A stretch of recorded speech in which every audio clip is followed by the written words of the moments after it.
इधर ध्यान दो। बोल रहा है 14 नंबर है ना, बोल रहा है 10 और मैंने 10 और 250 के बीच में 4 के कितने गुणज है।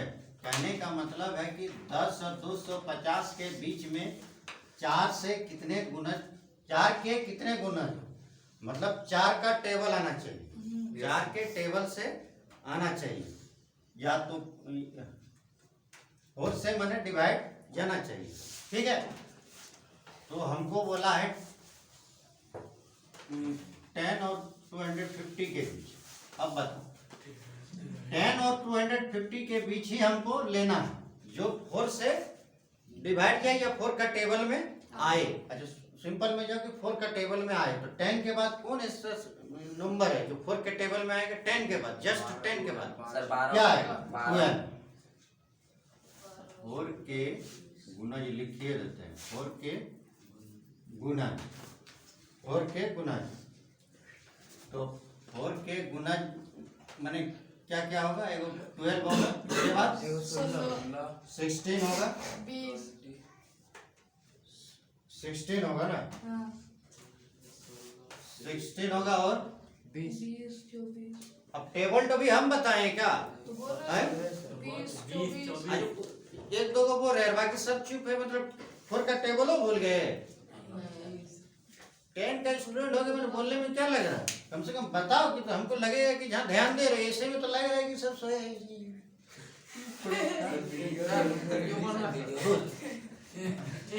तो ऐसे करने से पढ़ सकोगे? बोलो, तो बहुत ऐसे करिए रहे, देखो आ गया।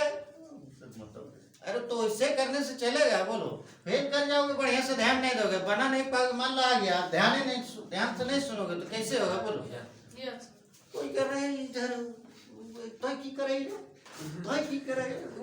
जब पढ़ा रहे तो सब माँ बाप पैसा दे के भेज रहा है, ऐसे ही भेज रहा है, पढ़ने के लिए ना भेजा कि चल भाई थोड़ा बेटा बढ़िया से पढ़ लेंगे, हम लोग कष्ट किए, माँ बाप तो थोड़ा बच्चा बढ़िया से पढ़ लेगा तो हम लोग कष्ट नहीं करेगा। आप अच्छा आप लोग जो आते हैं सब तो समझ लो कि जो गरीबे घर से आते हैं, कोई ऐसा है कि जो मेरे को तो करोड़ रुपये तो पढ़ लियो, उससे नहीं पढ़ लियो, चल ना भेजी तो तुम जेबो 1 घंटा रह जाइए, वैसा बात है किसी का? तो बढ़िया से पढ़ो कि अगला जिंदगी जैसे माँ बाप कष्ट किए हम न करें, हम अच्छा से करेंगे ताकि फ्यूचर में अच्छा होगा, अच्छा से पढ़ेंगे, अच्छा से लिखेंगे, कमाएंगे अच्छा, उसके बाद तुम्हें ना घुमाएंगे, हमको थोड़े दे देगा। एक दिन तुमको बोलेंगे चलो 4 व्हीलर से थोड़ा घुमा दो, तुम कुछ बड़ा अफसर बन जाए, नहीं तो दोगे किसी को? अपना भाई को नहीं दोगे, दूसरे को तो छोड़ दो, कमाओगे ना, और उसके बाद ये बड़ा बड़ा मोबाइल और क्या बोलते हैं कंप्यूटर 4 व्हीलर लेके घूमोगे। तो थोड़ा सोच के पढ़ने आए हो तो पढ़ो, पैसा का यूज करो। बड़ा कष्ट से माँ बाप पैसा लाता है, एक दिन में कितना हाजिरी देता है आजकल? चल वो 400-500 देता है, वो भी काम मिलता है तब, काम मिलता है तब पैसा आता है। कभी कभी ऐसा भी नौबत आता है, देखते हो काम नहीं मिलता है तो क्या नौबत आता है, तुम लोग को भी महसूस होता है। अब इतना छोटा नहीं रहा, 10 का बच्चा है, नहीं होता है महसूस? जब काम नहीं मिलता है तो घर वाले परेशान रहते तो महसूस तुम लोग भी करिए लेते हो कि जब भी काम नहीं मिल रहा है तो पैसा का कमी है, तंगी आ जाता है, तो कितना दिक्कत लगता है। तो वह सब मत करो, अभी समय है, बढ़िया से पढ़ लो, कुछ अच्छा करोगे, तुम्ही लोग का फ्यूचर अच्छा होगा। फिर एंजॉय है, पढ़ाई से अच्छा किसी चीज में एंजॉय नहीं है, इससे इजी काम और किसी में नहीं है। कर सकते हो खेती में, हल जोत सकोगे, सब तो पोल्ट्री मुर्गी बन गए हो, वो भी पोल्ट्री मुर्गी वाला सब सामान, सारा यूरिया और डीएपी क्या क्या दवाई वही खा के, किसी का आजकल शरीर फिट भी नहीं है और होगा भी नहीं, क्या कि सामान ओरिजिनल हम लोग खाते ही नहीं, बाजार का लिया मेडिसिन वाला।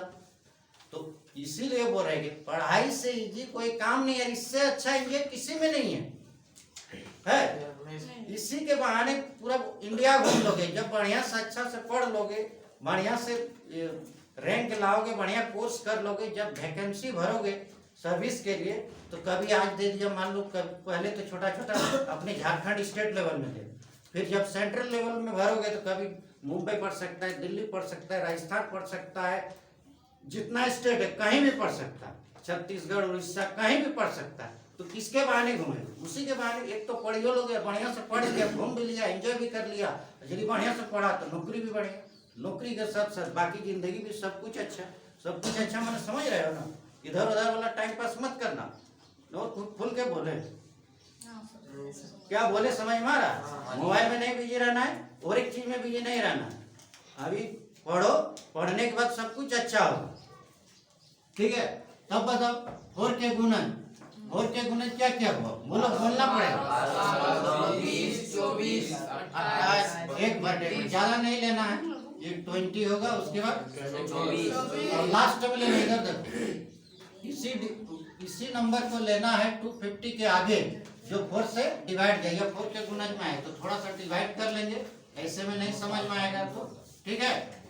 1 आएगा, 0 होगा, 4 2 जा 8, यानी 2 कम होने पर ही 4 से डिवाइड चला जाएगा, जाएगा कि नहीं? 248। अब बताओ आपका प्रथम पद यानी ए कितना हो गया, तुम ही लोग बताओ, पूरा एक्सरसाइज खत्म कर दिए। और डी कितना होगा, तुम ही लोग 4 होगा, क्योंकि 4 बढ़ रहा है तो 4 होगा, यानी यही वाला डी होगा, ठीक है। 4 हो गया, जो बढ़ता है वही डी होता है, सार्वंतर वही होता है। अब लास्ट वाला क्या होता है, एन होगा। पूरा एक्सरसाइज खत्म कर दिए तो समझो अब यहाँ कितने गुना है, मानी कितनी संख्याएं हैं, ठीक है। एन निकालना एकदम सेम है, जैसे 13 नंबर बनाए वैसे ही 14 नंबर। अब बता तो एन का फॉर्मूला क्या हो, A plus N minus 1 into D. N का वैल्यू कितना है 248, ए का वैल्यू कितना है 12, और एन निकालना है यही रहेगा, और डी का वैल्यू कितना है 4 है ना। अब बताओ अब क्या करेंगे, तुम ही लोग बोलो, आप लोग बताइए। इसको माइनस करना है, उसके बाद यही रहेगा, ये वाला तो आप लोग बना भी सकते, इसको माइनस करो, कितना हो गया, ठीक। फिर n माइनस 1 इक्वल टू, ये ऊपर जाएगा ना, इससे डिवाइड करना है, 4 से इससे डिवाइड करना है 4 से ना, 4 से, तो 4 से इसको डिवाइड करो, कितना है 4 से इसको डिवाइड करो, 4 5 जा 20, और 4 9 जा होगा ना 36, ठीक। इसको इधर ज्यादा नहीं होगा, इधर कर देते हैं, तुम लोग नीचे ही लिखना, ठीक है। ये हो गया 59, तो n इक्वल टू 59। अब क्या होगा बोलो, तुम ही लोग +1 होगा, अभी आप लोग बताइए अब कितना होगा 60। इसका मतलब क्या हो कि 10 और 250 के बीच 60 संख्याएं ऐसी है जो 4 से डिवाइड जाएगी, 4 का टेबल में आएगा। हम ऐसे यदि निकालते हैं जोड़ जोड़ के निकालते, लेकिन ये मैथमेटिक्स अपना दिमाग लगाया, फॉर्मूला बनाया, और उसी फॉर्मूला के हिसाब से कि तुम तुरंत बना लो इसके बीच इतना कितना आएगा। तो 4 से डिवाइड अगर करते हैं या 4 का टेबल से पढ़ते हैं तो 10 और 250 के बीच में 60 नंबर ऐसे हैं जो 4 के टेबल में आएगा या 4 से डिवाइड करने पर आएगा, ठीक है। यही आंसर मिला।